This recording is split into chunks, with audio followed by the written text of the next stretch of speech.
Hello guys and welcome back to Warhammer 40k, hope you're all doing well. Now for today's video we're going to be talking about how I believe Tomb Blades are taking over the spot of the beloved Canoptek Scarabs. Now you guys know already, Canoptek Scarabs are one of my most favourite units in the Codex, point for point or pound for pound. They are literally the best thing we've got, but I think Tomb Blades are taking over. So we're going to get stuck into why I think that is the case, and we're going to talk about advantages and disadvantages and all that kind of good stuff. So let's get on with the video. So first of all, if you've been living under a rock, I'm going to alert you to price reduction for the Tomb Blades. Now the Tomb Blades only cost 18 points per bike. That's if you are taking the particle beamers within the Tomb Blades war gear datasheet. Now Canoptek Scarabs are 15 points, so yes they are cheaper, by only 3 points of course. So already there is an advantage to the Scarabs. But what I wanted to get into to start the video off is the secondary objectives with the Necron specific secondary objectives have all been nerfed. And this is going to dramatically change the way we play with our Necrons. So let's go through some of those secondaries and see how they actually factor into these two units. So the first one is Ancient Machineries, which of course that's gone unchanged for the two units, except of course you can't do it with core vehicles, which that's not going to actually have any interaction with either of these two units anyway. But for 54 points you can get a unit of Tomb Blades, so it's only actually 9 points more. Now what are you getting with your Tomb Blades? We'll talk about that later on. Since we can't do it with core vehicles anymore, we're not choosing it as often as we previously were. So other options that were available within the Shadow Operations list, such as RBD or Retrieve Battlefield Data, this becomes more of a viable option now. And this can be done with our Tomb Blades and cannot be done with Canoptek Scarabs, because of course they are a swarm unit and not an infantry or a bike unit.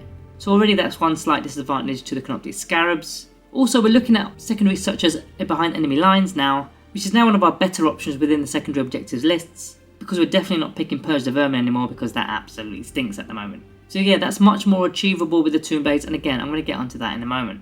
So let's actually look at the advantages of taking Tomb Blades over Canoptek Scarabs. So first of all, they're quicker. Tomb Blades are 4 inches quicker, because they're moving at 14 inches as opposed to the 10 with the Canoptek Scarabs. So what does that actually mean? Well, when you take your Canoptek Scarabs, a lot of the time we advance with those Canoptek Scarabs to get onto the objectives because they're only moving 10. And an average advance roll is 3 or 4 inches. But the Tomb Blades are already doing that, they're already going 14 inches, they don't need to advance. And bear in mind, if you do advance, you can't do an action. So if you're trying to do Ancient Machineries, for example, and you've advanced your Scarabs, it's not going to happen. Whereas with the Tomb Blades, they don't need to advance, they're only going 14 inches, so they're already there. They can do the action because they've not advanced, and they're a core unit, or they can even just shoot their weapons as normal. Which actually does bring me on to the second advantage with the Tomb Blades, which is the ranged attacks. So at 18 points you get one Tomb Blade with a particle beamer, and that particle beamer is 6 shots at strength 5, no AP, 1 damage. Now with the Mefret Dynasty in particular, it's -1 AP, which is pretty decent. And you actually do have the option of still advancing with the Tomb Blades and still firing, because it's actually an assault weapon. So if you wanted to get that a little bit further to an objective, okay, you're not going to be able to do the action this time, but yeah, you'll get there and still be able to fire with your ranged attacks. Okay, well you'll be hitting on 4s, but the Scarabs don't even have ranged attacks, right?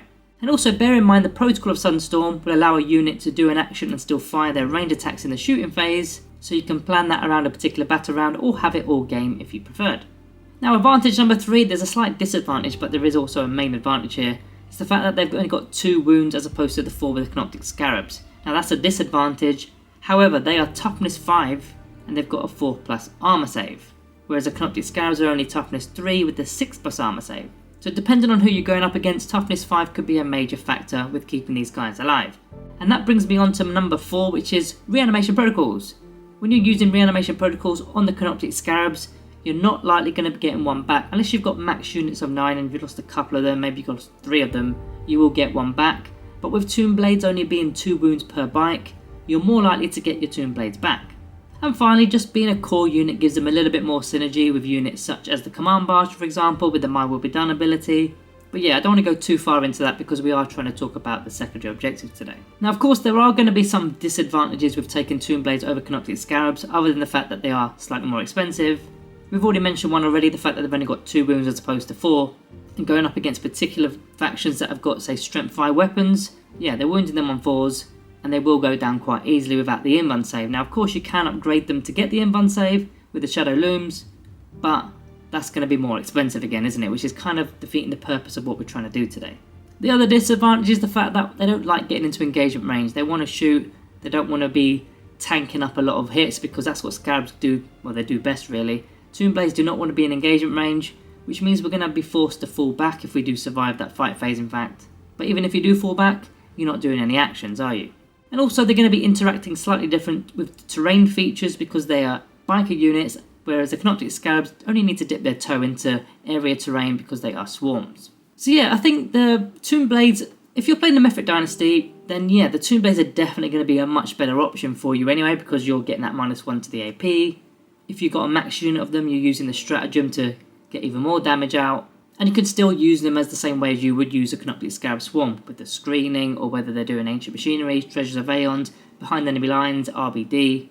There's lots more flexible options with the Tomb Blades, but the Canoptek Scarabs are not redundant, don't get me wrong, they are cheaper after all, they just have less use, less versatility with the actual unit itself. So guys, what do you think? Are you going to be using Tomb Blades over your Canoptek Scarabs now? I definitely think I'm going to be trying it out a lot more.